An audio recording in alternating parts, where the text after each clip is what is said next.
Hello and welcome to episode 237 of the 21st Century Work-Life podcast, where we talk about leading remote teams, online collaboration and working in distributed organizations.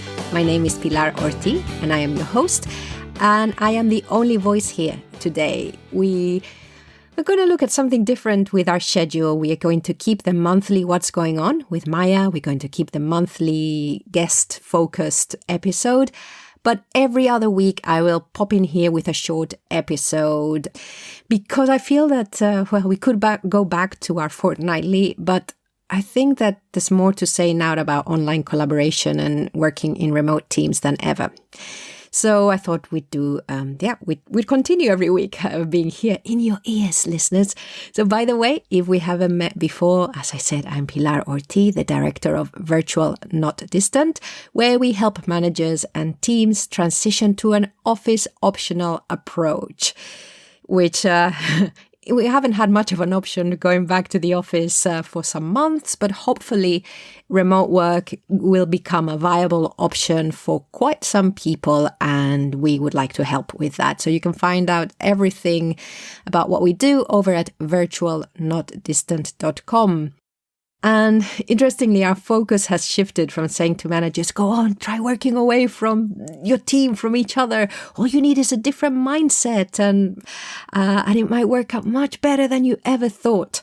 We've gone from saying that to, okay, now that you know you're going to have to do this for a few months or years and that it's going to be a viable option in your company, or with some businesses now that you've ditched your office altogether, you need to stop and think through how you're going to do it. So what I'm going to try and do in these shorter episodes is give them a tight focus, slowly moving towards how to incorporate asynchronous communication and the principles of visible teamwork in a team.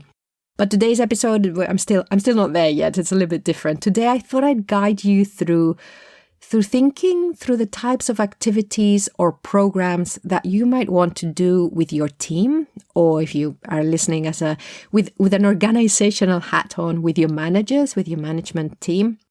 Because as a reaction to having to do this very quickly, the first step seems to be to getting training about working as a remote team. And actually, sometimes that is not the best thing, which is odd for me to say because that's what we do.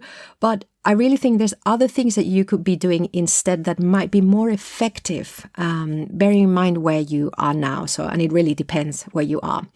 I think, yes, I'm going to base this episode on an academic paper called Team Development Interventions, Evidence-Based Approaches for Improving Teamwork. The authors of this are Christina N. Lacerenza, Scott I. Tannenbaum, Shannon L., Eduardo Salas, and it was published in the journal American Psychologist, volume 73, number 4, and it's from the year 2018, so pretty recent.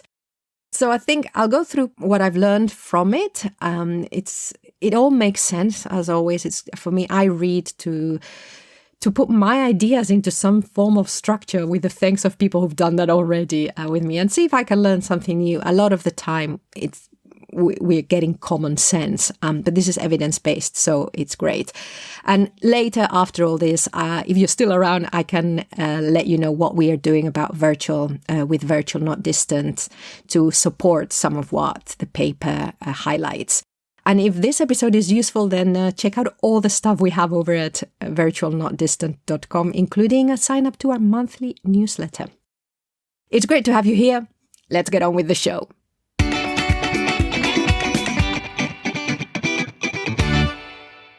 So I wanted to guide you through the different types of activities to strengthen and develop your team.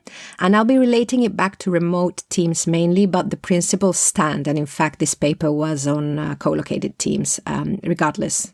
So it should stand regardless of your setup. Now, team members can learn together in different ways. And when choosing interventions to increase the performance of teams, it's good to be specific about what we need. So for example, say you have a new remote team in the organization, or you found yourself working remotely. Instead of looking for training in working remotely or being productive while working from home, Maybe it's better to have the team take a short course on concise writing, for example, because that is a very valuable skill when working remotely. It will depend, of course, on the makeup of your team, but generally speaking, when we move to asynchronous communication, we start to use more writing. And I hope that applications will get better in allowing us to record voice. There are some that are already doing that, to record voice and share that. But for now, it seems like writing is the default and go-to, and it's a little bit more flexible also. So it could be that that's what your team needs, or it could be that your team needs to revise how they do task management, which could include an element of self-organization or productivity, but also of team coordination. So maybe what you need is to do those things rather than just a broad working remotely. Or, for example, what you might really need is to spend time together going through that new application, Microsoft Teams, that you've just started to embrace, and look at the 3 or 4 things that you all need to know how to do. So I think really, if you're looking to invest time and money in training, then start to look specifically at what might help you. And it might not be something that is directly, that is obviously directed to working as a remote team. So that's the gist of the episode. They look at 4 different kinds of interventions, but it's really about finding the core teamwork competencies that you want to develop, both for the team and the manager or team leader, and then assessing what the best ways of that might be. Again, the paper that I'm looking at is called Team Development Interventions, Evidence-Based Approaches for Improving Teamwork. And it's got evidence that 4 team development interventions have the most effect on team performance. So I'll list them now so you know what's coming. They are team training, so training of the team members, which is what I was talking about just now. Team building, leadership training, and team debriefing. So let me get out my notes, which are on my Remarkable. If you like writing by hand or illustrate and you like the feel of e-paper, I recommend it. There is no affiliate link, so I'm not making any money from it, but I really like it. Remarkable tablet. So it's worth going back to what are the competencies that we need in our team to be able to work together. There's the attitudes. Let's start with knowledge. Knowledge, situation awareness, understanding our context, shared mental models also, knowing how we work and allowing the team to be working in one way and understanding how we are working and having common points of reference. Regarding attitude, psychological safety, dependability, trust, cohesion, and I like this one, commitment to teamwork. Skills, we need coordination. So here's where you might base your training. Coordination, communication, conflict resolution, shared leadership, and something that the authors call backup behavior, which I imagine is backing you up in some shape or form. So with that in mind, they quoted a study in 2016. It's a statistic saying that 36% of recent graduates have deficient team and interpersonal competencies. Now, I don't know what country or countries they looked at or what sectors, but 36%. And this is a good reminder. I'm going a little bit off topic again. This is a good reminder that just because somebody, you have a new young person in your team and they are adept at using digital tools, it doesn't mean that they know how to use digital tools within a team in a collaborative fashion. So let's have a look at, for example, the team training. So let's go to the first kind of intervention. Team training, again, it could be around communicating using standard language. It could be that it's a team that because you've gone virtual, you might be afraid of losing visibility within the organization, but you have problems communicating what you do in a using a vocabulary that everyone can understand. This is very common. It happens to me all the time. So it might be that kind of training is really valuable. Or it could be that it's about learning how to give feedback a bit more to each other, because now that you are not seeing each other every day and being able to have more of those short conversations, maybe you need a more structured approach. So again, be very specific and look at what it is that that you might need. Then we've got the leadership training as well. So we're looking at training here, which is about enhancing the knowledge, the skills, and the abilities of the team leader or manager. And I have to say that sometimes coaching is a better intervention than a training course. In-house training courses are great because you get a whole management team there and you start to develop a common language. There's an element of networking, of learning from each other that's very important. But sometimes sending one manager off on a training course on their own, they might learn from what other people are doing, but actually maybe what they really need is some coaching because they might have very specific issues. Just because you're remote doesn't mean you share issues with everyone. There's probably some coaching interventions there. That's my opinion, not the opinion of the paper. But what they do point out in the paper is that transfer is really, really important. And this is for any kind of training. So make sure it's not about following up what you've learned, but following up, making sure that there's space for people to then practice what they've learned, to turn the theory into practice. That's really important. And especially the paper says also, and this is the case with most people, especially if the managers have been promoted because they are great at doing something else that's not managing, then feedback and transfer is really, really important. Of course, what training gives you that maybe coaching does, but the benefit of doing even an hour of training is that you just stop, reflect, and think, and your mind goes to a different space. So we're looking at improving team dynamics next. So we've got the training that can be done because we're lacking certain skills in our team, or there might be leadership training that we need to do. But we might also need to improve the team dynamics. So this is about team building, team building is really about giving the team the ability to solve their own problems. That's what team building is to get the team wonderfully working together. So it's not just about solving problems, obviously, but it's also about them learning to coordinate, being able to coordinate, being able to maybe nurture some trust in there, maybe discussing some values. All of these kind of team building interventions, they're really about empowering the team. And the manager is probably part of that as well. Sorry, I don't know if you hear the clonk, but it's me with my remarkable against the wooden shelf. The advantages of team building are that it helps with goal setting, the interpersonal relationship management, it helps with role clarification, and it helps with problem solving, like task-related and decision-making processes. So it's really important to know what a team building intervention can help us achieve. Goal setting and role clarification, for example, help you to build shared understanding of the task and the team. And it helps us, therefore, to build those shared mental models I was talking about earlier. And that may then take us to a changing process. So again, what is happening as we're talking about the goals, as we're clarifying our roles, we're talking about the work and how we engage with each other in the work. So goal setting, for example, improves performance through directing the attention and effort towards identified goals.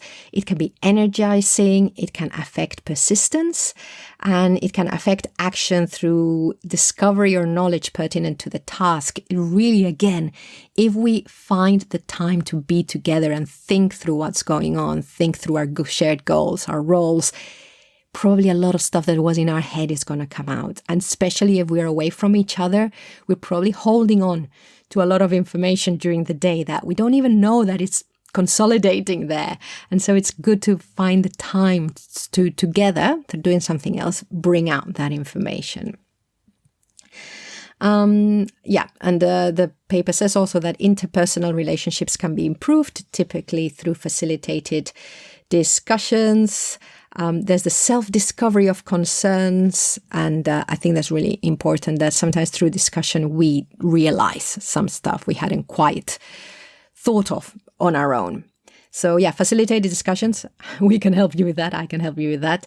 But of course, you don't need a facilitator. Someone can run those discussions. And the idea of having one person in the role of facilitator, which is all about getting everyone to be heard, is that people can relax a little bit more and not worry as much. We're just delegating for a while the responsibility for having a smooth conversation to someone else, and that might help.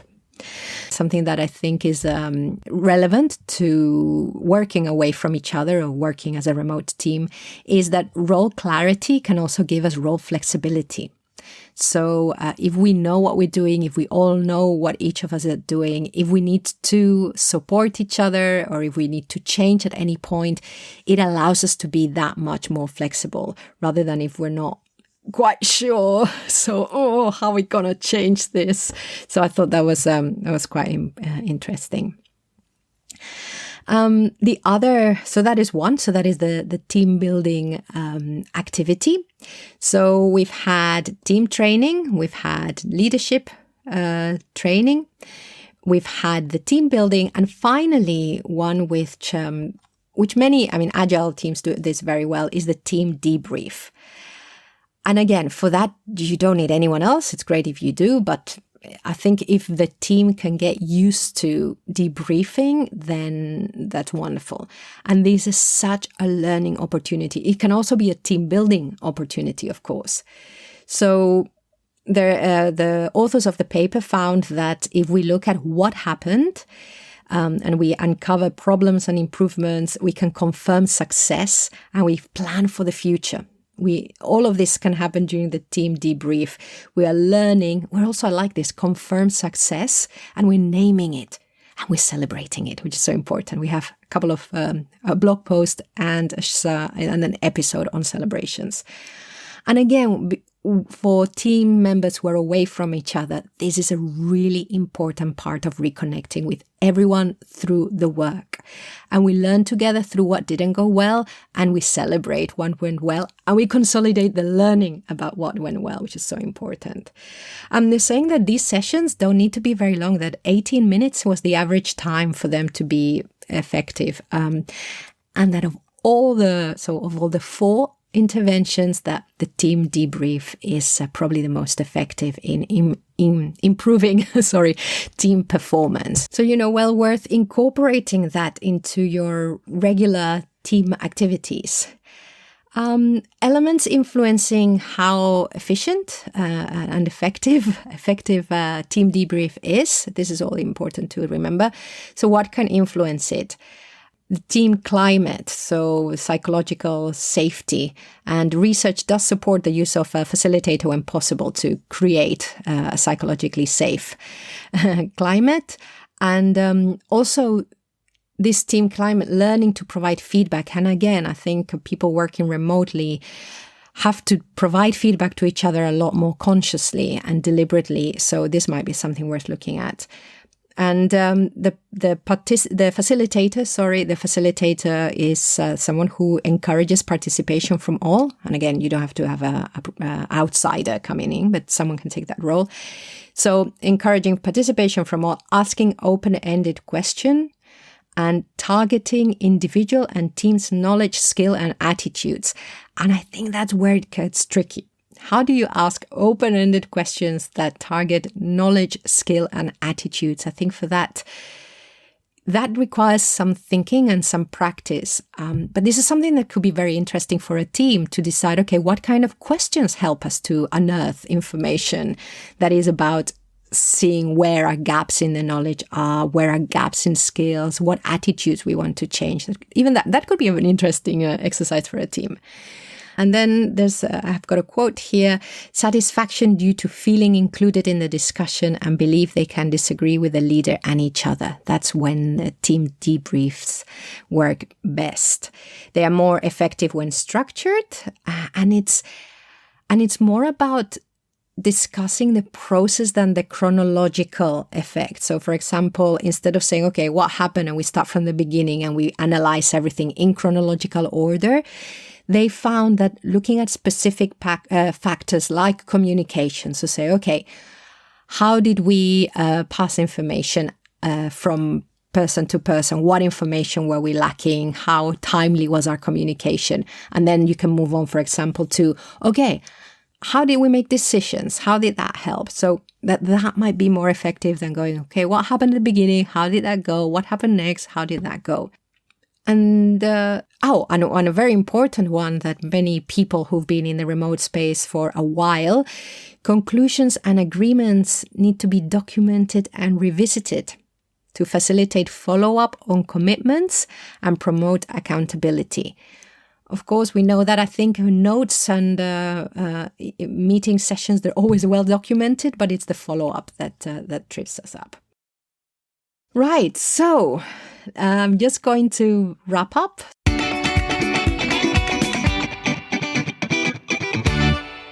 So we've looked at team training, which is about developing the competencies of team members. We have leadership training, which is about leader capabilities. We have team building interventions, which are about enhancing interpersonal competencies. And finally, we have the team debrief, which is all about improving our team processes. The importance of context, the task, the purpose, and the level of interdependence of the tasks, which I'm going to cover soon in another episode because I'm still getting my head around it. So it's the best way to get my head around that, of how to name them and how to classify that interdependence, which is so important when we're starting to introduce communication processes around visible workflow, etc., around visible teamwork. So at the end of the article of the paper, I found it quite exciting that they had 3 areas of future investigation that they were suggesting, and one of them was virtual teams. However, they were quoting really, really old research from like 2003, 1986, and yeah, the tech has just evolved so much. And I was commenting this with my husband, and he said, well, even if the tech itself hasn't evolved much, for example, in the last 5 years, access to it has, because of Wi-Fi, better broadband, more easier to find good connections. So I think that is really important when we're looking at research, when we're trying to design evidence-based interventions. We need to look at what's happening in the space. And in the virtual team space, research has become out of date really, really quickly. Some of the concepts still stand, obviously, but I think that we can start to move on. And there is some really recent, decent research as well. We just need to look a little bit deeper for it. So that is all the content that I have for you today. Just to remind you, if you want team training, we can organize some of that. There are obviously some things that you might need that we can't offer at virtual, not distant. But if it's understanding the processes of communication, for example, the processes of visible teamwork, we can help with that if that's what's missing. We have leadership training for managers, which we can tailor. But again, maybe your managers need coaching, which we can also offer. We have team facilitation, which I think is a really interesting area. And I am co-host of a podcast called Facilitation Stories by the IAF England and Wales chapter. So where we advocate for the use of facilitation, which of course can be very useful in team building interventions and also in team debrief. But again, the team debrief, you can probably, you can do those. And you can now find nice online tools to help you structure those so that different people in the team can facilitate those debriefing sessions. Because sometimes, unless we do something, we don't know we have a talent for it. You might just discover that now is the time that someone in your team shows a talent for leading group discussions. All they needed was some structure, which these tools can provide you, and a little bit of confidence and some space, which actually behind a computer might give them a more safety. They might feel more safely just sitting behind the computer than in a room. So we are so complex. We're really complex. So now is the time to see what skills your team members have that they haven't really explored before at work, or that they haven't had the space to develop. So I'm going to leave you with that. If you need anything, I'm over at Pilar at virtualnotdistant.com. On Twitter, which I love, I'm at Pilar Orti. Also connect with me on LinkedIn, but tell me where you heard about me. Just let me know with a message before we connect. And finally, our our company Twitter account is at Virtual Teamwork with a 0 instead of an O. I'm going to leave you now wherever you are, whatever you're doing. Have fun.